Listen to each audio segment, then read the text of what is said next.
Bradesco, entre nós você vem primeiro.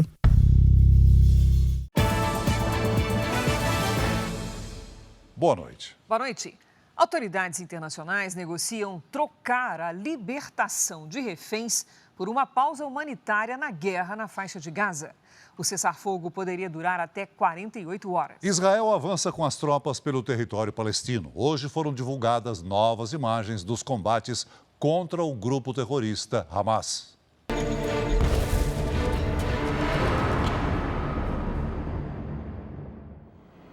A negociação para a libertação de reféns é mediada pelo Catar. Autoridades afirmam que podem garantir a libertação de 10 a 15 pessoas que foram sequestradas no início do conflito há mais de um mês. Em troca, haveria uma pausa nos bombardeios à faixa de Gaza. Segundo o Major Rafael, porta-voz do exército israelense na América Latina, os reféns e os civis fazem parte da estratégia de guerra do Hamas. Eles são escudos humanos para os terroristas que estão no norte da faixa de Gaza.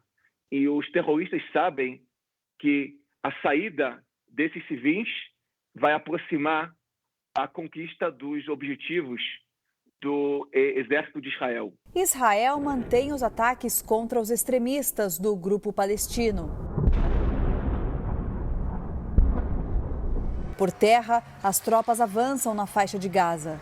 Neste vídeo, soldados atuam na zona de conflito e mais tanques de guerra entram no território.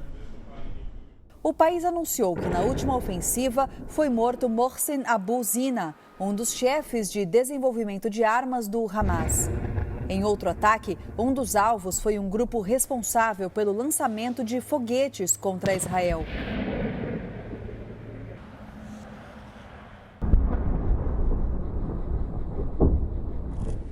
Algumas ruas de Gaza ficaram completamente destruídas, enquanto as tropas israelenses se aproximam do centro de controle do Hamas. Nessas imagens divulgadas pelo grupo, os terroristas enfrentam as forças israelenses.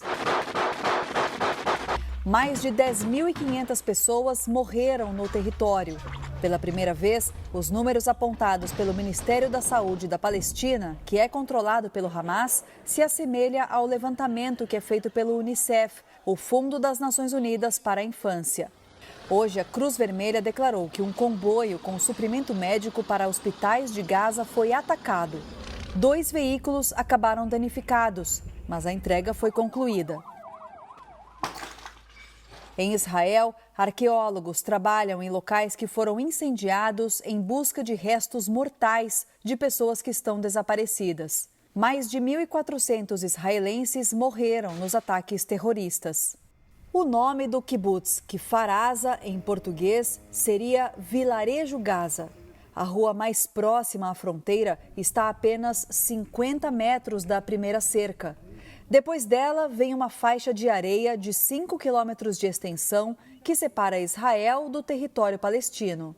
Este é um dos pontos por onde os terroristas invadiram o kibbutz. Eles arrebentaram os portões e cortaram este arame farpado. Cerca de 70 militantes atacaram a comunidade, onde moravam 750 pessoas.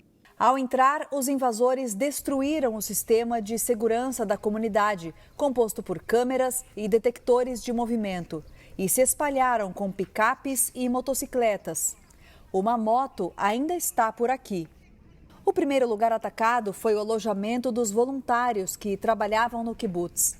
As cerca de 40 casas foram projetadas para abrigar uma pessoa cada uma. Os terroristas usaram granadas e atearam fogo. Dentro das casas, ainda é possível ver as marcas dos tiros nas paredes. Tiros, explosões, casas destruídas, famílias assassinadas. As histórias são parecidas nos mais de 20 locais atacados pelo Hamas no dia 7 de outubro. Israel tenta se recuperar de um dos capítulos mais tristes de sua história. 4 dias depois do ataque, o exército israelense retomou o controle do kibbutz Kfar Aza. A suspeita é que 17 moradores daqui estejam entre os mais de 240 sequestrados.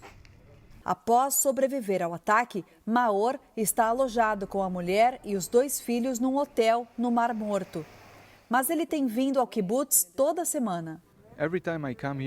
Sempre que venho aqui me sinto estranho. Sei que vamos reconstruir nossa comunidade, mas todo o tempo, principalmente à noite, nós relembramos o que aconteceu. É muito difícil, diz o sobrevivente. E veja também. Brasileiros são avisados que vão deixar a faixa de Gaza amanhã.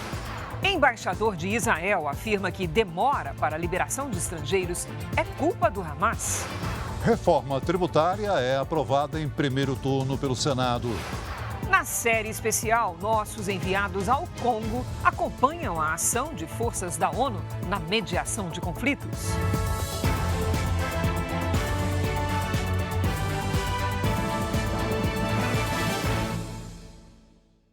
Oferecimento: Bradesco. Empréstimo na hora em 3 cliques é fácil.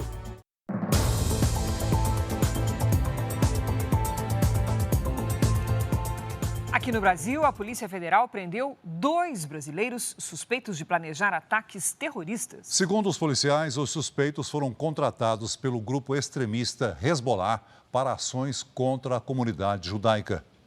A Polícia Federal suspeita que a Embaixada de Israel em Brasília seria um dos alvos dos terroristas. Também estariam nos planos do grupo ataques a sinagogas e outros prédios ligados à comunidade judaica no Brasil. Os 2 brasileiros presos hoje em São Paulo teriam ligação com o Hezbollah, grupo terrorista que atua no Líbano. Um deles voltava do país árabe quando foi preso, no aeroporto de Guarulhos, em São Paulo. O outro brasileiro foi preso quando chegava de Santa Catarina. A Polícia Federal cumpriu 11 mandados, 7 de busca e apreensão em Minas Gerais, 3 no Distrito Federal e 1 em São Paulo. 2 mandados de prisão foram cumpridos pelos policiais na capital paulista. Os 2 brasileiros presos na operação da Polícia Federal aqui em São Paulo estão com a prisão temporária decretada. Segundo as investigações, eles foram contratados pelo Hezbollah com o objetivo de recrutar outros brasileiros para executar ataques terroristas aqui no país. A Polícia Federal ainda pediu a prisão de outros 2 brasileiros que estão no Líbano. Eles também têm cidadania libanesa e são procurados pela Interpol, a Polícia Internacional. A Divisão Antiterrorismo da Polícia Federal recebeu informações de outros países sobre a presença de células terroristas aqui no país e descobriu que alguns desses brasileiros viajaram a Beirute, no Líbano, para se encontrar com líderes do Hezbollah. O grupo extremista, que recebe ajuda do Irã, apoia o Hamas e mantém uma frente de combate contra o exército israelense.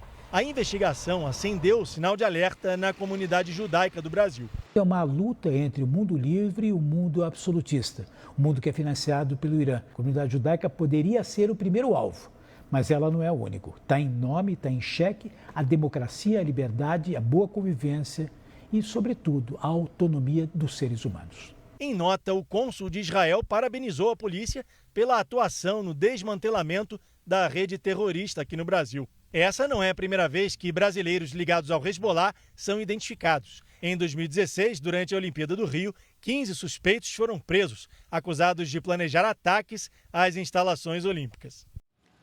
Ainda nesta edição, o presidente Lula e ministro das Relações Exteriores se reúnem para debater a situação dos brasileiros na faixa de Gaza. A cada 6 minutos, um pedestre é vítima de roubo ou furto no estado de São Paulo. Em muitos casos, as vítimas são atacadas por criminosos em motos que se disfarçam de entregadores de aplicativos. A prática tem sido recorrente também em outras regiões do Brasil. Os flagrantes acontecem todos os dias em várias cidades do país. Neste aqui no Rio de Janeiro, o criminoso age como se fosse um entregador.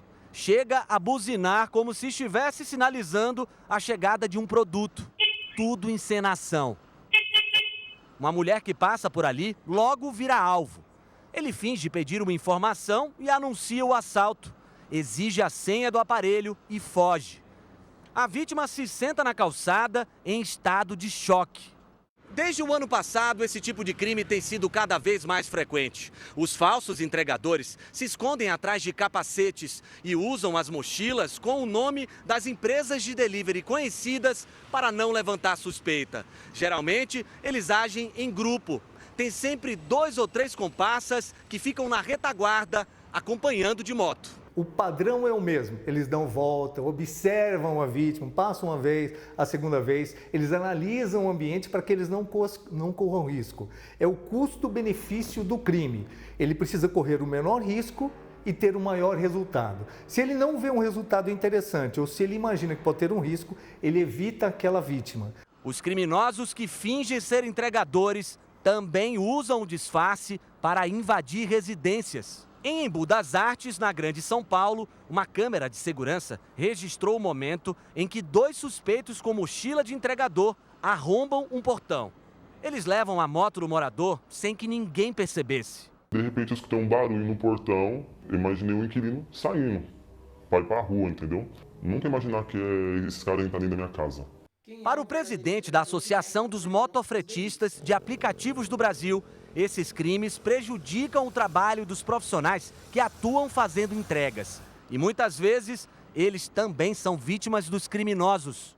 Não só a população, mas a gente também é vítima desses falsos entregadores que cometem furtos e roubam as nossas motos. Em nota, a Secretaria da Segurança Pública de São Paulo afirma que tem intensificado ações para coibir esse tipo de crime com ampliação de abordagens policiais. A polícia do Rio de Janeiro investiga o assassinato de um vereador de São Gonçalo, na região metropolitana. Aldecir Maldonado foi baleado na porta de casa. O velório do vereador foi restrito à família e aos amigos. Mais cedo, os parentes foram ao Instituto Médico Legal para liberar o corpo do político e empresário Aldecir Maldonado, de 61 anos. Cici Maldonado, como era conhecido, foi assassinado ontem à noite, depois de passar o dia em uma agenda política, que contou com a presença do vice-governador do Rio, Tiago Pampolha. Era o amor dele, foi um sonho dele, ele demorou 16 anos para poder alcançar esse sonho e era o que mais queria, ele era super dedicado. De acordo com um boletim de ocorrência, o parlamentar tinha acabado de chegar em casa, em São Gonçalo, na companhia de 2 assessores, quando houve uma tentativa de roubo a uma moto na rua. Assustado com o barulho, o vereador buscou uma arma e foi até o portão. Os assaltantes, então, fizeram disparos contra Aldecir, que foi baleado. Ele recebeu atendimento médico, mas não resistiu. Os assessores não se feriram. A polícia não descarta nenhuma hipótese para o crime. Os assessores que acompanhavam o político já prestaram depoimento. Imagens de câmeras de segurança podem ajudar a explicar o que aconteceu. A arma que estaria em poder de Cici Maldonado não foi encontrada. Dados do Instituto Fogo Cruzado mostram que desde julho de 2016 até hoje, 67 políticos foram baleados na região metropolitana do Rio. 54 morreram. A Câmara Municipal de São Gonçalo decretou o luto oficial de 3 dias. Que as autoridades, possam se empenhar em encontrar, de fato, o motivo e os autores. Em Minas Gerais, a polícia investiga a divulgação de fotos de adolescentes manipuladas com o uso de inteligência artificial em contextos sexuais. Todas as vítimas estudam na mesma escola. A filha desta mulher, que prefere não mostrar o rosto, é uma das 10 vítimas que tiveram fotos falsas divulgadas na internet. A garota de 14 anos descobriu tudo por uma colega da escola. Foi um constrangimento muito grande para todas as meninas. Muitas delas ficaram tristes, envergonhadas, com vergonha de ir para a escola. As vítimas têm entre 14 e 15 anos e estudam no mesmo colégio aqui em Belo Horizonte. Segundo a polícia, um aluno de 15 anos é suspeito de ter utilizado programas de inteligência artificial para aplicar o rosto das vítimas sobre fotos de outras pessoas em situações de exposição sexual.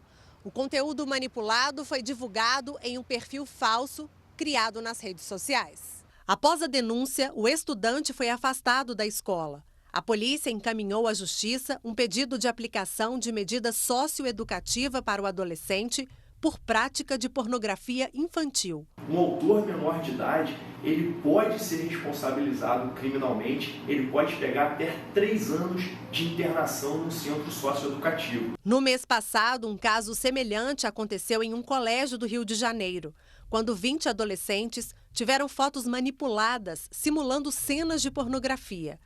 A polícia já ouviu depoimentos de parentes, vítimas e do diretor da escola.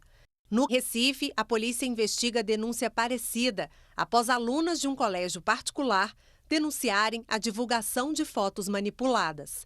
No caso de Belo Horizonte, a instituição informou que tem aplicado ações educativas e disciplinares e que acolheu os estudantes e as famílias.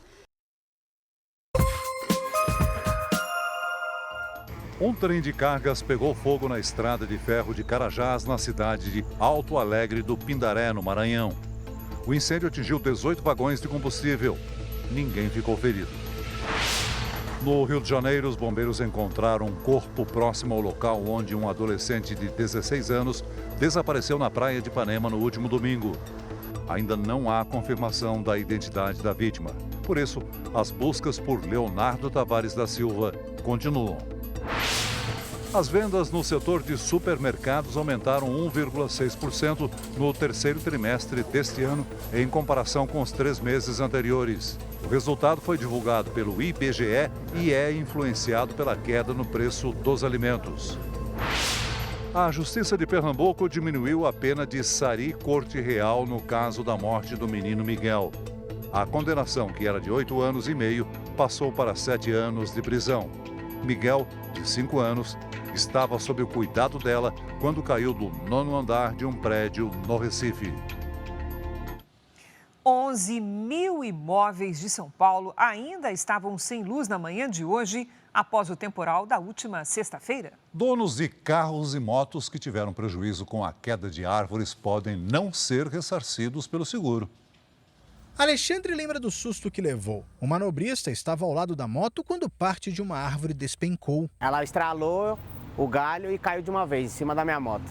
O galho era tão grande que a moto foi engolida pela vegetação. O seguro do Alexandre não cobre danos por causas naturais. Ele ainda não conseguiu calcular o tamanho do estrago. Tortou o painel, amassou as carenagens, não encaixa mais, o guidão tá torto.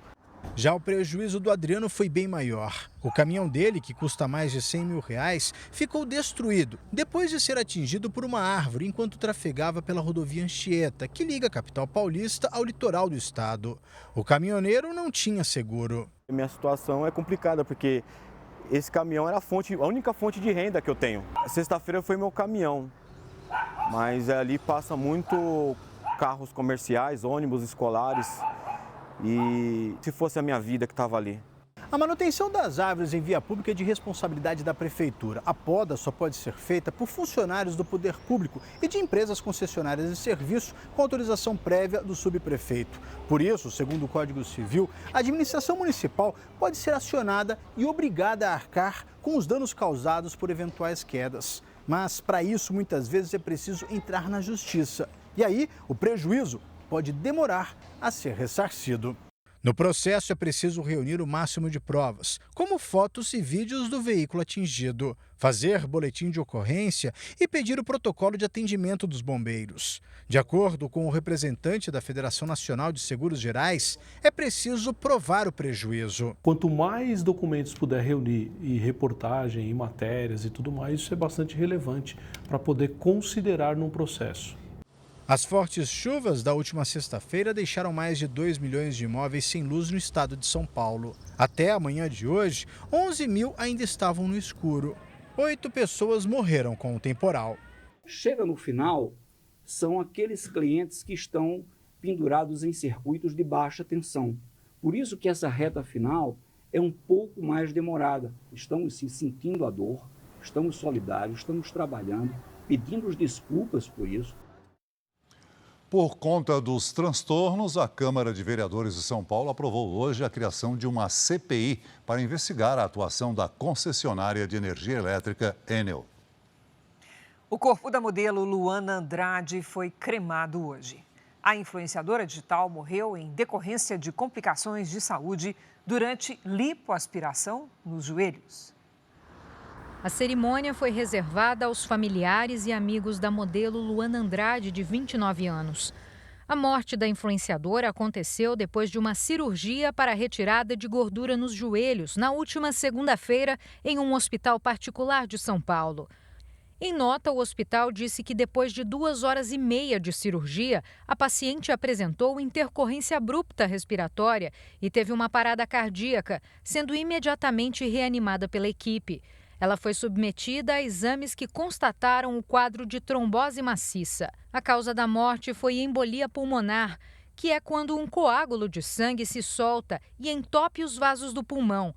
Dessa forma, a passagem de sangue para o coração é interrompida, o que compromete a oxigenação do corpo e causa queda na função respiratória. Luana Andrade trabalhava com a imagem e queria melhorar a aparência como tantas outras mulheres que passam por procedimentos estéticos no país. Segundo a Associação Brasileira de Cirurgia Plástica, só esse ano, mais de 2 milhões de cirurgias vão ser realizadas no Brasil. A mais procurada é a lipoaspiração. Mas o Conselho Regional de Medicina alerta que, por mais simples que seja uma cirurgia, existem riscos para o paciente. Na verdade, a gente nunca pode colocar uma lipoaspiração ou um procedimento estético como simples. Em uma lipoaspiração, ela pode sofrer desde fenômenos tromboembólicos, que são tromboses, que podem ser pulmonares ou até na cabeça, nos membros inferiores, hematomas locais. Então, tem N riscos, perfurações de artérias e veias, tudo isso pode acontecer. Luana participou da 6ª edição do Power Couple Brasil ao lado do namorado, o empresário João Haddad, que fez uma homenagem nas redes sociais. É com imenso pesar e muita dor no coração que eu me despeço da minha Luana, da minha princesa, da minha linda. A apresentadora do reality, Adriane Galisteu, lamentou a morte prematura da influenciadora. Eu fiquei tão arrasada com a perda da Luana, assim como o Brasil todo em choque. Né? E também, eu não sei o que levou a Luana a fazer esse procedimento, porque para os nossos olhos ela não precisava fazer nada, não é? Mas a gente nunca sabe exatamente o que se passa na cabeça das pessoas, mas que isso sirva de alerta, porque afinal de contas as redes sociais, elas cobram demais. As pessoas que estão nas redes sociais apontam demais. O impasse sobre cumprir ou não a meta fiscal tem provocado atritos entre 2 dos principais ministros do governo Lula. Vamos a Brasília com Luiz Fara Monteiro, que tem os detalhes. Olá, Fara, boa noite. Oi, Cris, boa noite para você, ao Celso e a todos que acompanham o JR.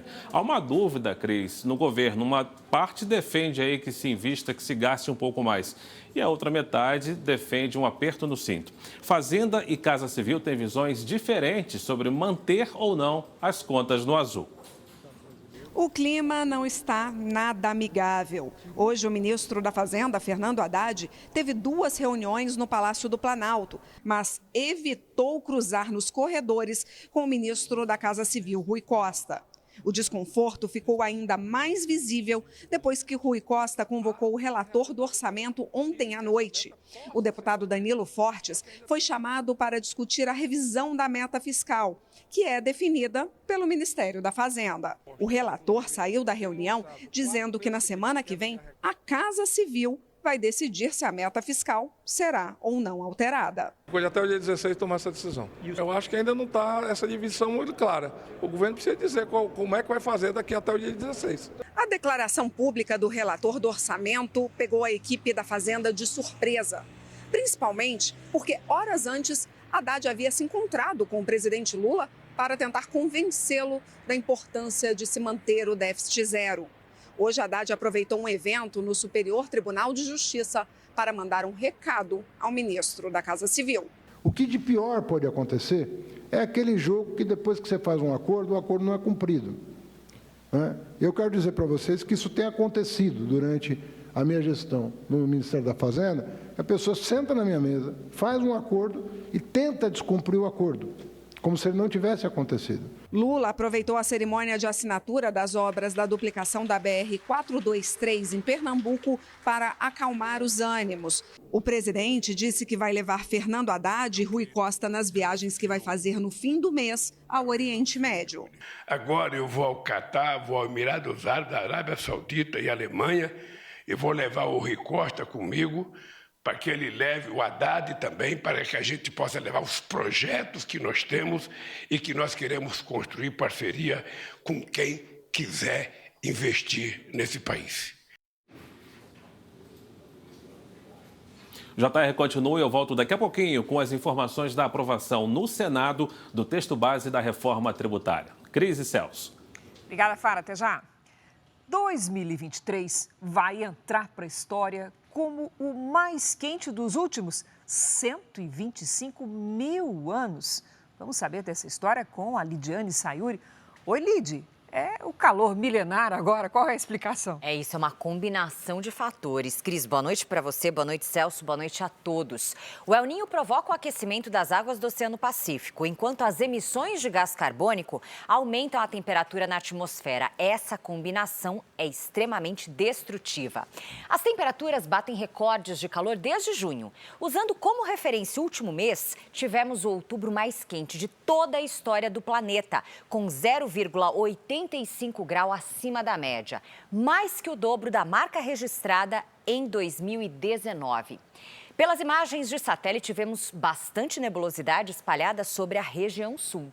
Nesta quinta, a frente fria avança e chega ao estado de São Paulo no fim da tarde. Em todo o centro-sul, as primeiras pancadas de chuva podem vir com trovoadas e ventania. Do Rio de Janeiro até o oeste da Bahia, no Ceará, no Amapá e no norte do Pará, nada de chuva. Em Porto Alegre, dia chuvoso com 22 graus. No Rio de Janeiro faz até 37. Em Cuiabá, sol, chuva, raios e 38 graus. Em Natal, 29 e até 35 em Macapá. Em Presidente Prudente, no interior de São Paulo, em Corumbá, Mato Grosso do Sul e em Rondonópolis, Mato Grosso, pancadas de chuva a partir da tarde, com máximas de 38, 40 e até 39 graus. Na capital paulista, a chuva da tarde pode virar temporal em alguns bairros. Nesta quinta, faz até 35 graus. No Tempo Delivery, nós temos o pedido do casal Edson e Maria e também da Josi, que são de Curitiba, no Paraná. Vamos lá. Boa noite, gente. Seguinte, o Paraná também vai enfrentar aí essa onda de calor, mas Curitiba só deve sentir o reflexo deste aquecimento no final da semana que vem. Por enquanto, máxima de 31 nesta quinta, 25 na sexta e até 32 no sábado. E atenção amanhã, pode ter ventania à tarde. Mande também seu pedido pelas redes sociais com a hashtag você no JR. Cris, Celso. Obrigada, Lidy. Até amanhã. Veja a seguir, Senado aprova reforma tributária em primeiro turno. Na série especial, as patrulhas das tropas da ONU em áreas tomadas por rebeldes no Congo.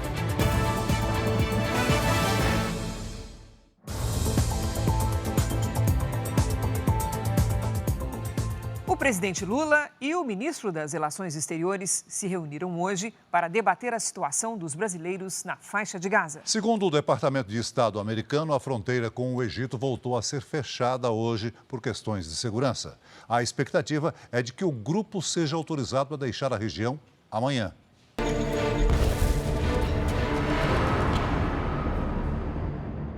O presidente Lula e o ministro Mauro Vieira conversaram por mais de 2 horas no Palácio do Planalto. Eles discutiram sobre os brasileiros em Gaza, que, mais uma vez, não foram autorizados a sair da zona de conflito para que possam ser resgatados no Egito. O ministro de Relações Exteriores chegou a dizer na semana passada que os 34 brasileiros e familiares sairiam da faixa de Gaza até hoje, o que não aconteceu. Mauro Vieira já teve diversas conversas com autoridades do Egito e de Israel para resolver a questão, mas sem sucesso. Mais de 3.400 pessoas de outros países já foram autorizadas a deixar a região de guerra. O embaixador de Israel no Brasil culpou o grupo terrorista Hamas pela demora na liberação dos brasileiros. Hamas é o único fator atrasando a saída dos brasileiros da faixa de Gaza por seus próprios interesses. O Estado de Israel não possui interesse algum de atrasar a saída dos brasileiros e dos estrangeiros de qualquer outra nacionalidade. A cota para sair da faixa de Gaza é determinada pelo Egito e, de acordo com ela, algumas centenas de estrangeiros recebem permissão para sair a cada dia. Já o embaixador da Palestina no Brasil acredita que os brasileiros serão liberados amanhã. A nova lista deve ser divulgada nesta madrugada. Eles foram informados para estar prontos amanhã, se Deus quiser, eles saem. sua saída ou não saída depende de Israel, que informa as autoridades egípcias, ela que aprova as listas. A estudante brasileira Shahed está na fronteira da faixa de Gaza com o Egito e tenta voltar para casa. A gente está na esperança da gente sair amanhã, só que como não teremos uma notícia da gente sair daqui hoje, amanhã, não sabemos. Eles postam os nomes numa lista e postam ali. Aí fica todos os nomes com a nacionalidade que eles postam. E aí só depois que eles ficam chamando pelos nomes, né? Há exatamente um ano das eleições presidenciais nos Estados Unidos, mais uma pesquisa revelou que o ex-presidente Donald Trump está à frente nas intenções de voto. No embate direto entre Biden e Trump, o republicano leva vantagem, segundo uma pesquisa divulgada hoje nos Estados Unidos. Trump é favorito do partido para disputar a corrida presidencial, mas ainda terá que concorrer nas primárias. Donald Trump tem 49% das intenções de voto contra 45% de Biden. Em relação à última pesquisa, Trump avançou de 1 para 4 pontos percentuais de vantagem. Mais de 1.500 pessoas foram consultadas por telefone ou pela internet. Além de correr atrás de votos, Biden vai precisar diminuir a própria rejeição. 51% dos entrevistados afirmaram não votar de jeito nenhum no democrata, enquanto 48% disseram que rejeitam Trump. O governo de Biden enfrenta resistência em relação ao aumento de preços no país e à crise migratória sem precedentes. Questionado sobre o momento atual do país, 72% responderam que não é bom. Nas redes sociais, o atual presidente rebateu: eleitores votam, pesquisas não. Vamos vencer no ano que vem, disse Biden. Já o republicano publicou o resultado do levantamento.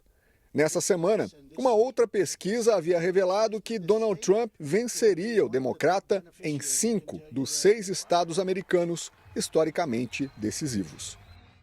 Uma grande explosão seguida de incêndio atingiu uma fábrica de produtos químicos nos Estados Unidos.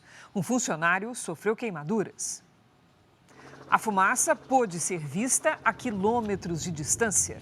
Autoridades do Texas emitiram um alerta para que a população ao redor da indústria procurasse abrigo. A polícia ainda pediu que as pessoas desligassem o ar-condicionado das casas para evitar a inalação de qualquer substância tóxica.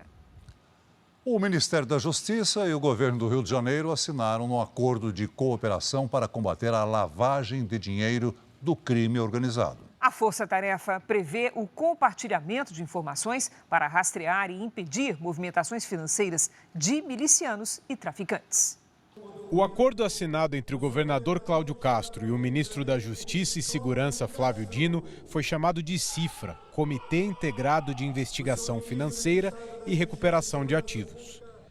O CIFRA será formado pela Polícia Federal, Polícia Rodoviária Federal, Secretaria Nacional de Segurança Pública, Polícia Civil, Ministério Público Federal e Estadual, além do COAF, o Conselho de Controle de Atividades Financeiras.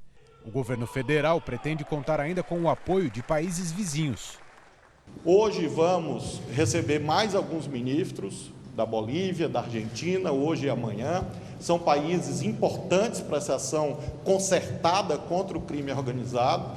Amanhã vamos receber representantes de 15 países que, junto conosco, vão constituir a Ameripol, que é a Interpol da América. A proposta do comitê é combater a lavagem de dinheiro e o enriquecimento financeiro, que contribuem para o fortalecimento dessas organizações criminosas aqui no Rio de Janeiro.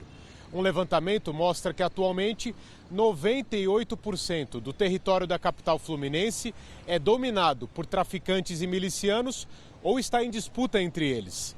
Isso representa quase 4 milhões de cariocas vivendo sob domínio de algum grupo criminoso. Uma das propostas da Força Tarefa é vistoriar as contas de empresas que estão em áreas dominadas por grupos criminosos. Para ver quem possa ter uma disparidade no faturamento e aí naqueles que tiverem uma disparidade, será indicado. E eu também tinha falado que era importante CNPJs ligados a criminosos já conhecidos. Desde segunda-feira está em vigor o Decreto de Garantia da Lei e da Ordem. As Forças Armadas passaram a atuar em portos e aeroportos do Rio e de São Paulo, além de reforçar a segurança nas fronteiras do país. Veja a seguir: Senado aprova a reforma tributária em primeiro turno de votação em plenário. Você vai ver na série especial o trabalho das tropas da ONU para proteger os civis do Congo de ataques de grupos rebeldes.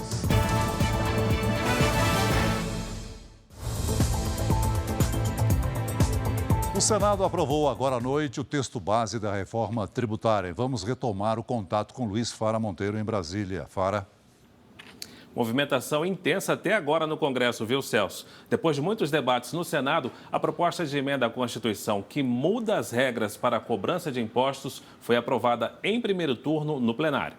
Foi um dia movimentado no plenário do Senado, com a votação da reforma tributária. Essa proposta não é apenas uma proposta de governo, é uma proposta de Estado. A oposição se colocou contra a proposta. Nós estamos votando hoje um projeto que ao longo do tempo foi desfigurado, foi mutilado.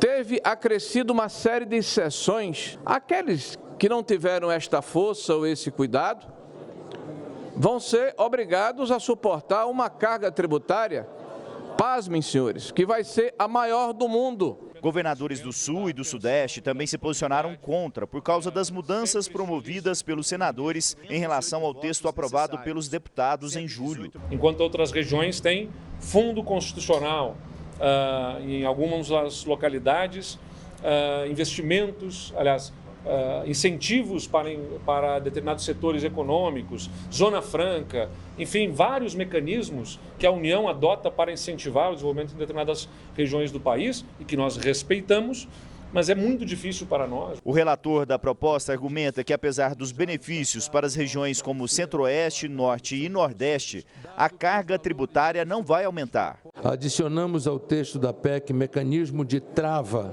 ao aumento da carga tributária. Temos a convicção de que o modelo inserido no substitutivo que apresentamos garante que isso não ocorrerá. O texto aprovado pelos senadores é diferente do que veio da Câmara. Desta forma, volta para análise dos deputados.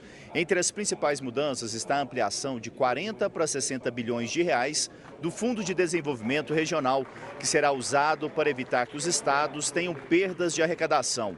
O texto dos senadores também ampliou os setores que vão pagar menos impostos. A reforma tributária sobre bens e serviços cria o IVA, Imposto sobre o Valor Agregado, para substituir 5 impostos: IPI, PIS, COFINS, ICMS e ISS.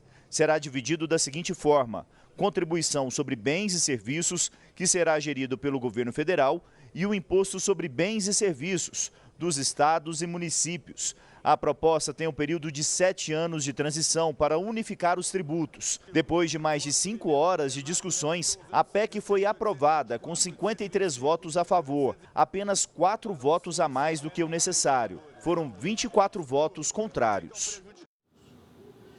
Os senadores continuam o debate, ainda não votaram a reforma tributária em segundo turno. E para você saber mais notícias de Brasília e atualizar o resultado da votação, acesse r7.com. Voltamos ao estúdio em São Paulo, Cris e Celso. Obrigado, Fara. O Ministério de Portos e Aeroportos revogou hoje a medida que limitava a um raio de 400 quilômetros os voos partindo e chegando no aeroporto Santos Dumont, no Rio de Janeiro. Hoje, a capacidade do aeroporto está limitada em 10 milhões de passageiros ao ano. A partir de janeiro do ano que vem, o terminal vai passar a operar sem restrição de destinos, mas com um limite de 6 milhões e 500 mil passageiros por ano. A intenção é desafogar o terminal e aumentar a utilização do Aeroporto Internacional do Galeão. Belém vai sediar a Conferência da ONU sobre Mudanças Climáticas daqui a 2 anos, mas a cidade, sob gestão do prefeito Edmilson Rodrigues, do PSOL, sofre com sérios problemas no transporte público. A população precisa lidar com o sucateamento dos ônibus e falta de acessibilidade. A Rosângela é cadeirante e precisa do transporte público para se locomover pela cidade. E é aí que os problemas aparecem. Nós usamos o transporte porque é necessidade, mas só que não tem condições. Belém está totalmente sem estrutura para as pessoas com deficiência na questão do transporte. Assim que terminou a entrevista, o ônibus veio. Mas adivinhem, o elevador para pessoas com deficiência não funcionou. O que ele falou para você? Não está funcionando o elevador. E agora? E agora esperar mais meia hora para pegar outro ônibus. Neste outro flagrante, o elevador também apresentava problemas. O homem na cadeira de rodas teve que ser carregado.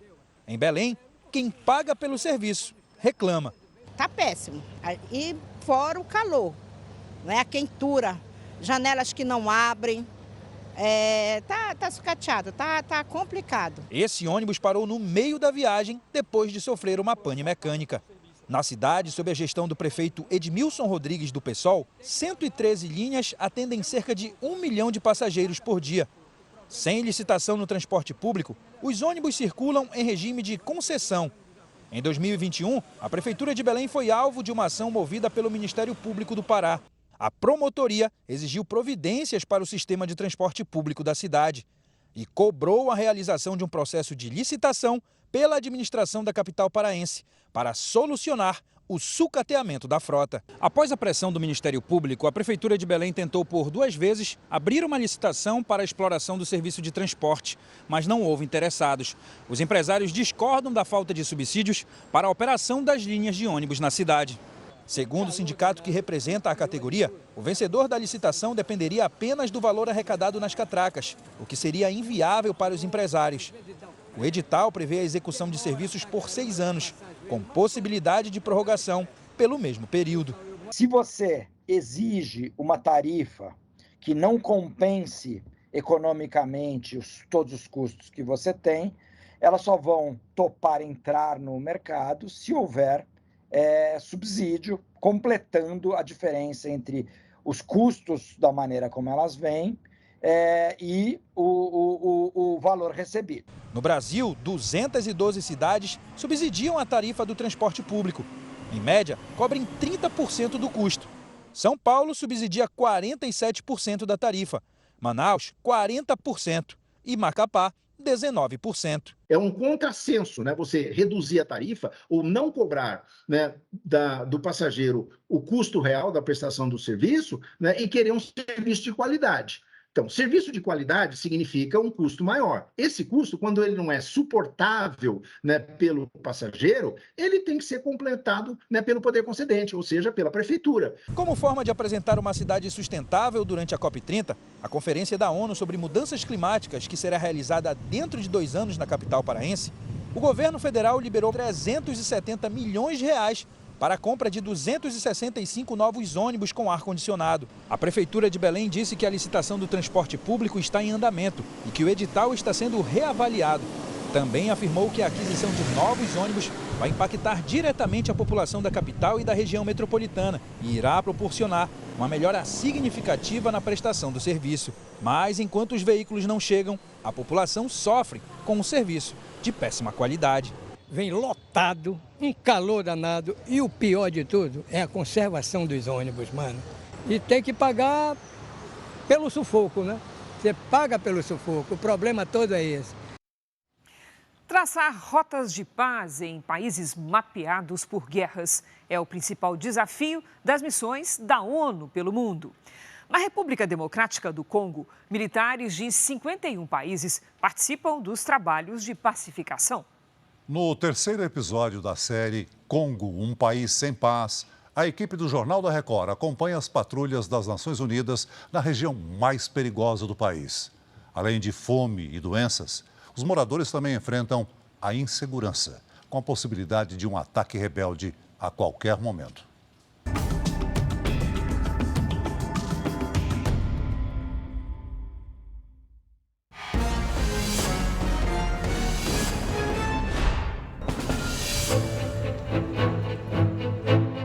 A missão é de paz, mas o arsenal é de guerra. As nações que fazem parte da delegação da ONU na República Democrática do Congo contam com grandes contingentes treinados e também com armamento pesado. O Congo é um país mergulhado em décadas de guerras e conflitos, devastado pela ação de grupos armados ilegais. É considerado um dos 10 países mais perigosos do mundo. Todo deslocamento que a gente faz aqui tem uma grande escolta para a gente, com homens armados, carros blindados. E para acompanhar as patrulhas que eles fazem, muito importante que a gente use colete à prova de bala e capacete, porque o risco é real, não é brincadeira.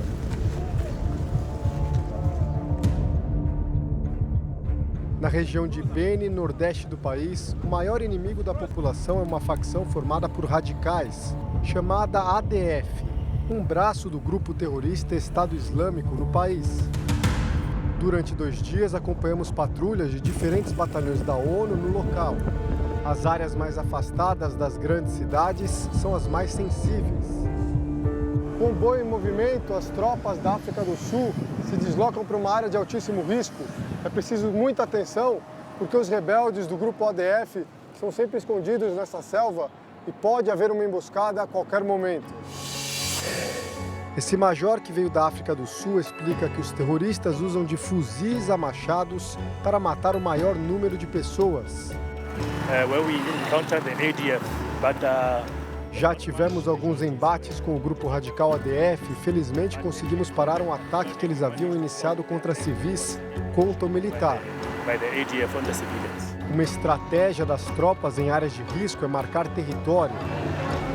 Para isso, os soldados precisam se misturar à população.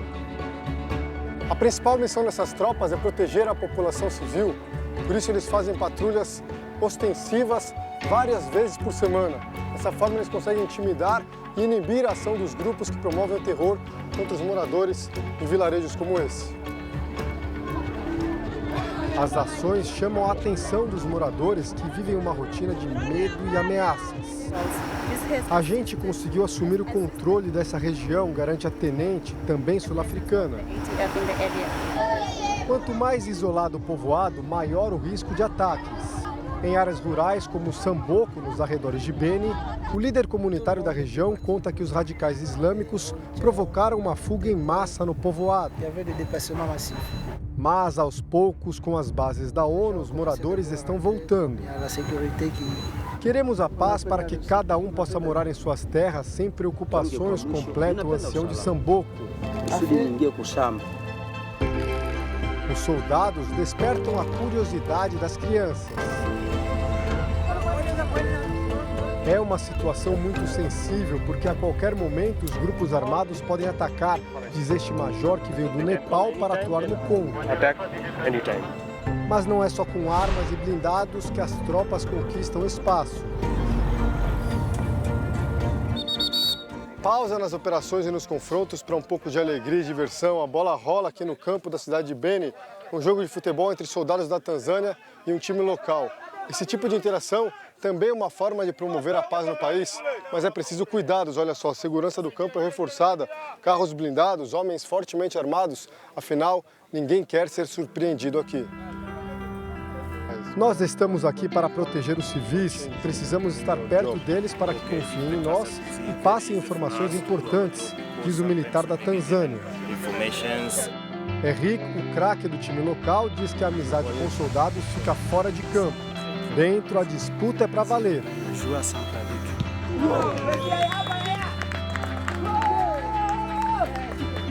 No meio tempo, eu desafiei o goleirão do time da cidade. Um momento de descontração para todos. Depois do jogo, os soldados da Tanzânia seguem para uma missão importante das patrulhas: a visita a uma escola. Os alunos cantam a pleno pulmão: "Somos a esperança do Congo". Aos poucos, eles descobrem como isso é importante. Por enquanto, são apenas crianças. Aqui as batalhas de brincadeira são pelas balinhas trazidas pelos soldados. A tropa leva ainda cadernos e canetas para que eles possam escrever e desenhar. A apesar de serem itens básicos para a educação, o governo da República Democrática do Congo não oferece aos estudantes. A ideia aqui das tropas da ONU é ocupar o vácuo deixado pelo poder local para evitar que ele seja ocupado pelos grupos rebeldes que muitas vezes recrutam essas crianças para participar dos conflitos armados. Por isso, a todo tempo, os soldados tentam estar bem perto dos meninos e meninas.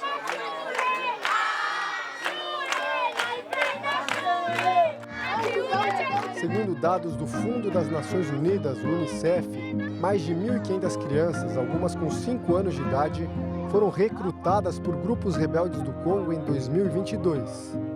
Nos 6 primeiros meses de 2023, o número de crianças transformadas em soldados cresceu 45% em relação ao ano anterior.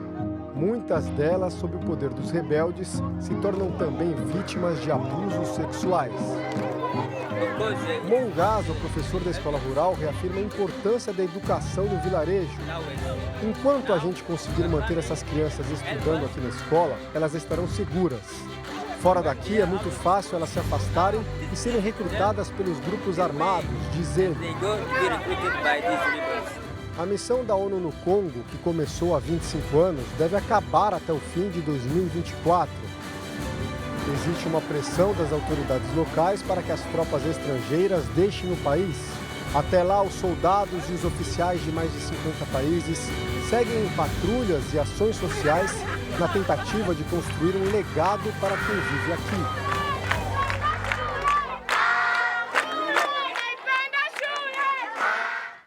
O Jornal da Record termina aqui. A edição de hoje na íntegra e também a nossa versão em podcast estão no Play Plus e em todas as nossas plataformas digitais. E à 00:30 tem mais Jornal da Record. Você fica agora com a série Reis.